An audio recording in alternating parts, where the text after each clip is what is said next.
এই রে, এই অবেলায় আবার আকাশে মেঘ করলো। না না, বেশ ভালোই মেঘ করেছে। এই ফাঁকা মাঠের ভেতরে থাকা যাবে না।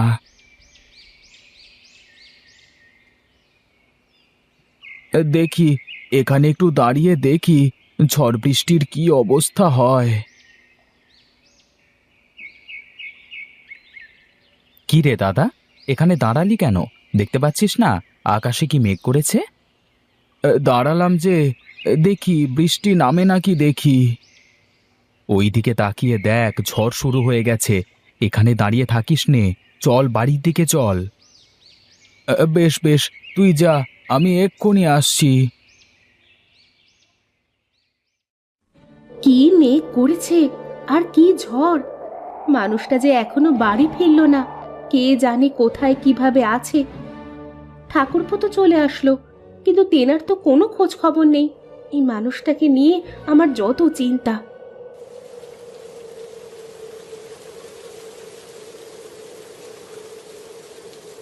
এই তোমার আসার সময় হলো। কি করব, দেখছো না কি মেঘ করেছে। আমিও তো সেজন্যই বলছি, এই মেঘের মধ্যে কি কেউ মাঠে থাকে? যদি কোনো দুর্ঘটনা ঘটে যেত। আমাকে নিয়ে তুমি এত চিন্তা করো কেন বলো তো সব সময়? তুমি জানো না, তুমি ছাড়া এই পৃথিবীতে আমার কেউ নেই। তুমি ছাড়া আমার কে আছে বলো তো? যাও, তুমি কাপড় চোপড় ছেড়ে এসো, তোমাকে খেতে দিই।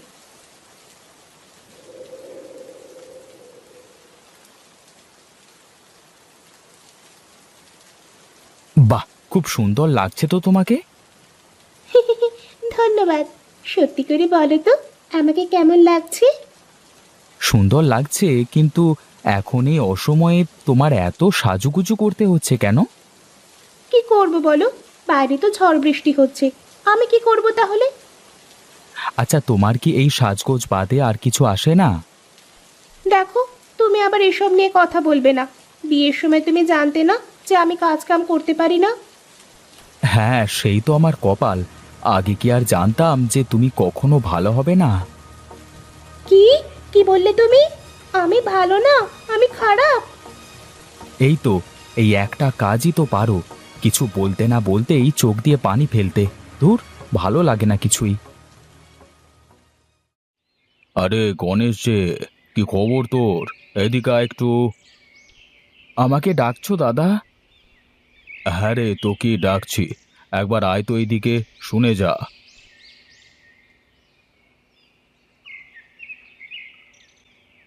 বলো দাদা, কি বলবে? আমার আবার হাতে সময় কম। কেন রে, এখন আবার কোথায় যাবি তুই? বাড়িতে সার রেখে এসেছি, জমিতে দিতে হবে গিয়ে।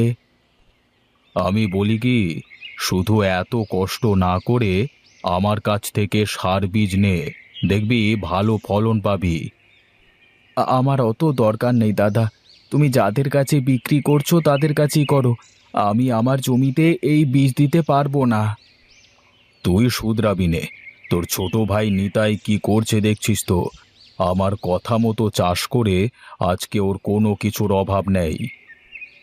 দাদা, এই মাটি আমাদের মা। এই মাটিকেই যদি আমরা নষ্ট করে ফেলি, তাহলে তো ভবিষ্যতে আমাদের না খেয়ে মরতে হবে। তোর এই নীতিবাক্য কেউ শুনবে না রে গণেশ। আমি যা বলি শোন, তাহলে দেখবি ভালো করবি। ঠিক আছে দাদা, এখন তাহলে আমি চলি, আমার দেরি হয়ে যাচ্ছে। কবে আসবে ওর মাথায় সুবুদ্ধি? বেটাকে পটাতে পারলে বাকিরা সবাই হুড়মুড় করে পড়তো আমার দোকানে এসে। বেশ, আপনার জমিতে তো বেশ ভালোই ফলন হয়েছে। তা বলুন, এখন কিভাবে কি করা যায়? আমি আর কি বলবো, আপনি বলুন কিভাবে কি করতে পারবেন। এই নিন আপনার অ্যাডভান্স। আমার লোক এসে জমি থেকে তরমুজগুলো সব নিয়ে যাবে, আর আমি এসে বাকি টাকা দিয়ে যাব। ঠিক আছে বাবু।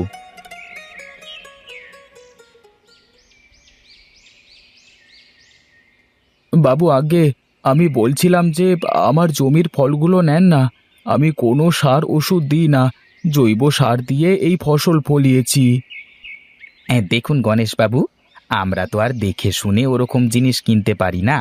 আর তাছাড়া খরিদ্দাররা যা পছন্দ করে আমাকে তো তাই নিতে হবে, তাই না? তবে বাবু, আমার জমির ফসল নিলে আপনার ভালো হতো। যাও যাও, তুমি আমাকে ভালো মন্দ শেখাতে এসো না, যাও।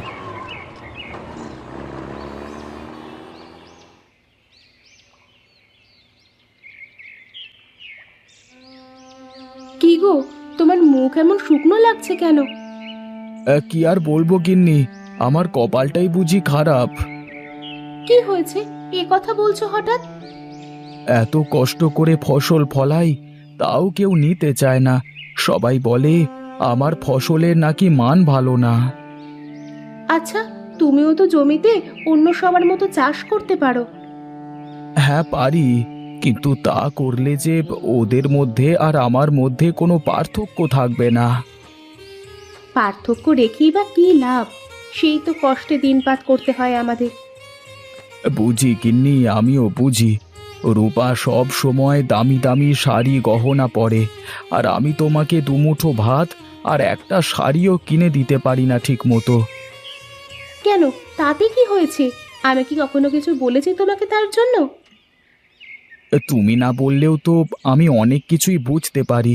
আমারও তো ইচ্ছে হয় তোমাকে কিছু দিতে। তুমি এত ভেঙে পড়ো না তো, দেখবে একদিন সব ঠিক হয়ে যাবে। তাই যেন হয় গো, কে জানে কবে এর থেকে মুক্তি পাবো। বাবু, আপনি আর ট্রাকে কি এগুলো? কি আর হবে, এগুলো আপনার ক্ষেতের ফসল। ওপরে দেখতে তো খুব ভালোই দেখা যাচ্ছে, কিন্তু ভেতরে একদম যাচ্ছে তাই। কি বলেন কি এসব আপনি? কি বলছি না, ঠিকই বলছি। বিশ্বাস না হলে দেখুন, আপনি নিজের চোখে দেখুন। দেখুন একবার, এটা কি? দেখুন, এটা তো আর আমি জানি না। আর তাছাড়া তো আপনারা সব দেখে শুনিয়ে নিলেন। অত কিছু বুঝি না। আমার সব টাকা ফেরত দিতে হবে আপনাকে এক্ষুনি।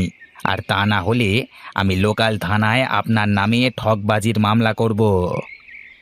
ওগো, উনি কি বলছে? আমার তো কিছুই মাথায় ঢুকছে না। দেখুন, এমন কিছু করবেন না। আর এই নিন আপনার টাকা। ওগো, আমার নতুন গয়না কেনা হবে না তাহলে? হ্যাঁ হবে তো। গহনা কেন, তোমার জন্য আমি হীরের টুকরো কিনে আনবো। এখন কিভাবে দুবেলা ভাত জোটাবো তাই ভেবে পাচ্ছি নে। চলো চলো, ঘরে চলো।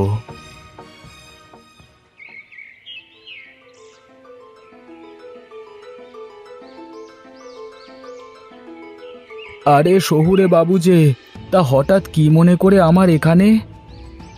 আসলে আমরা আপনার বিষয়ে শুনেছি, আমাদের কোম্পানি আপনার থেকে ফসল কিনতে চায়। কিন্তু আমার ফসলের দাম যে বেশি দিতে হবে। হ্যাঁ হ্যাঁ, আমার কোম্পানি আপনার ফসল বেশি দামে কিনতেও রাজি আছে। কিন্তু কেন হঠাৎ সিদ্ধান্ত বদলে গেল আপনার? আসলে ওইসব ফসলে প্রচুর পরিমাণে সার ওষুধ দেওয়া, যার জন্য ওইসব ফসল মানব দেহের জন্য ক্ষতিকর। কিন্তু আমি যে জৈব সার ব্যবহার করে চাষ করি, তা আপনি জানলেন কি করে? গাঁয়ের সব মানুষ তো আপনাকে নিয়েই কথা বলছে। সবার জমিতে আর ঠিক আগের মতো ফসল হয় না। আমি সব জমির মাটি পরীক্ষা করে দেখেছি। আমি জানতাম একদিন না একদিন সবাই এরকম একটা পরিস্থিতির মধ্যে পড়বে। এই টাকাগুলো অ্যাডভান্স রাখুন, আর এই কাগজে একটা টিপসই দেন। আগামী 5 বছর আপনার জমির সব ফসল আমাদের কোম্পানি নেবে। ওগো, আমার যে আর সহ্য হচ্ছে না। সকাল থেকে না খেয়ে আছি, ঘরে যে কোনো দানা পানি কিছুই নেই। আমি কি করব গিন্নি, আমার যে কিছুই করবার নেই। জমিতে এখন আর কিছুই ফলবে না। এখন তাহলে আমাদের কি হবে? আমরা কিভাবে বাঁচবো? দাদা তুমি, বৌদি তো তোমরা? হ্যাঁ ঠাকুরপো, আমরা। আর যদি তুমি তোমার দাদার কথা শুনতে, তাহলে হয়তো এই দিন দেখতে হতো না। আমাকে তুমি মাফ করে দাও দাদা। পাগল ছেলে, শোন, মাটি হলো আমাদের মায়ের মতো। তাই তো মাটিতে সব বিষাক্ত পদার্থ দিলে মাটি নষ্ট হয়ে যায়, যার ফলে একসময় মাটি ফসল দেওয়ার ক্ষমতা হারিয়ে ফেলে। এখন থেকে আমি তোমার কথা মতো চলবো দাদা। দরকার নেই আমার বেশি টাকা পয়সার, দরকার নেই আমার এত সুখের।